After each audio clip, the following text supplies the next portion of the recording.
Okay, imagine this. You're running a big company, and you've got your own internal team checking everything day in and day out. Then, once a year, this external independent auditor shows up to basically do it all over again. Kind of feels redundant, right?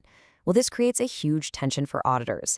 How can they use the company's own team to be more efficient without, compromising the integrity that everyone's trust depends on? That is the exact tightrope auditors have to walk. And a standard called ISA 610 basically gives them the rulebook for how to do it. So first things first, let's get our players straight. On one side, you have the external auditor. Think of them as the independent watchdog. They're accountable to shareholders, to the public. Their whole mission is to give an impartial opinion on the financial statements. On the other side, the internal auditor. They're an employee of the company. They report to management and the board, and their goal is to help the organization run better.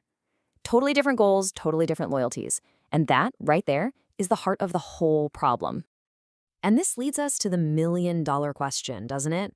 If you have this capable internal team that's already done a ton of the legwork, can the external auditor lean on them to make things more efficient? Rely on their work, reduce some of their own testing, and maybe, just maybe, lower the final audit fee? Well, the answer is, yeah, it's complicated. This is where International Standard on Auditing 610, or ISA 610, comes in.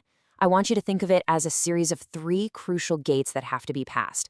And our external auditor, they're like the head chef of a fancy restaurant. The internal auditors, they're the kitchen staff.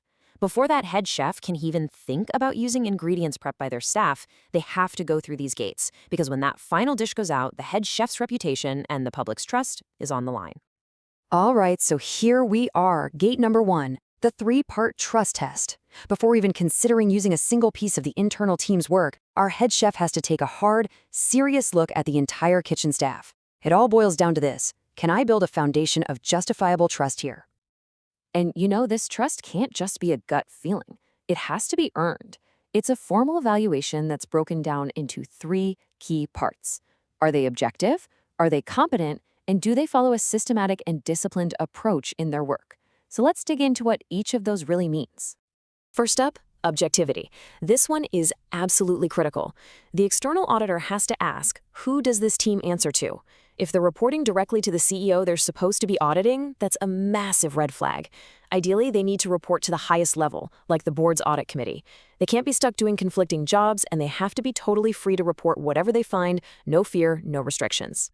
But hey, being objective doesn't mean much if the team doesn't actually know what it's doing, and that leads us right to competence. Are they qualified for the job? The external auditor is going to look at things like professional certifications, whether they really get the company's industry, and if the company is actually investing in their training and giving them the resources they need to do the job right.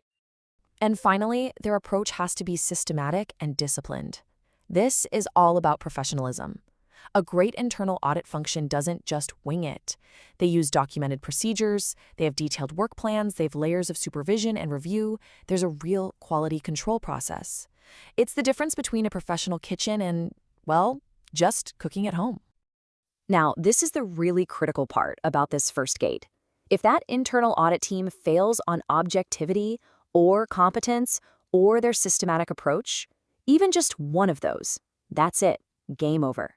Gate 1 is slammed shut.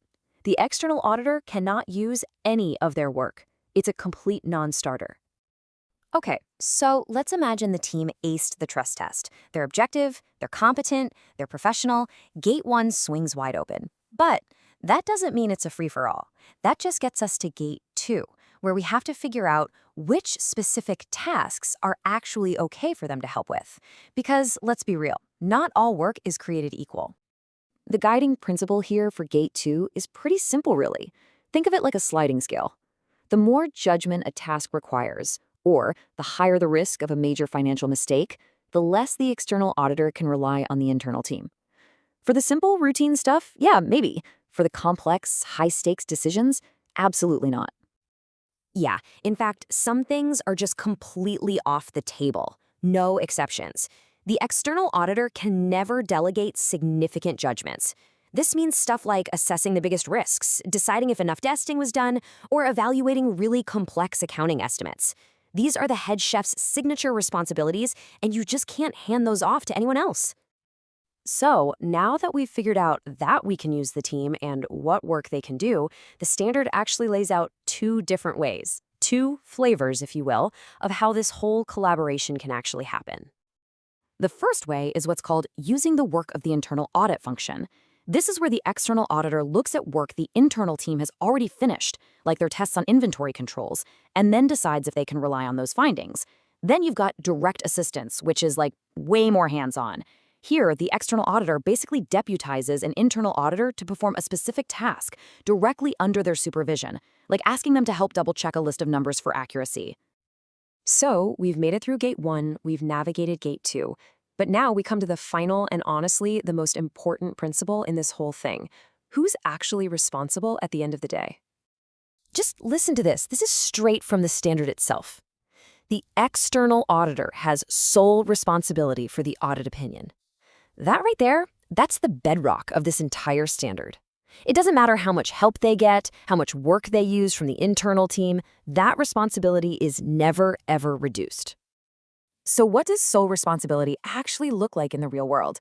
Well, it means the external auditor can't just take the work and walk away. They have to get written agreements. They have to actively direct, supervise, and review any help they get. And crucially, they have to re-perform some of that work themselves to make sure the results are solid. So they're not just taking their word for it. They are actively verifying everything. And every single one of these decisions has to be documented. So let's bring it back to our chef analogy just one last time. The kitchen staff can chop the veggies, they can stir the sauce, but it is the head chef and only the head chef who tastes that final dish, makes the final adjustments, and gives the okay for it to go out to the customer. Their reputation is on that plate. So at the end of the day, ISA 610 is this incredibly useful tool, right? It allows for smart collaboration, makes things more efficient, but it builds that whole collaboration on a foundation of really strict rules, all designed to protect one thing above all else: the integrity of the audit. And it answers that big question we started with by reminding us that when public trust is on the line, the buck must always stop in one and only one place.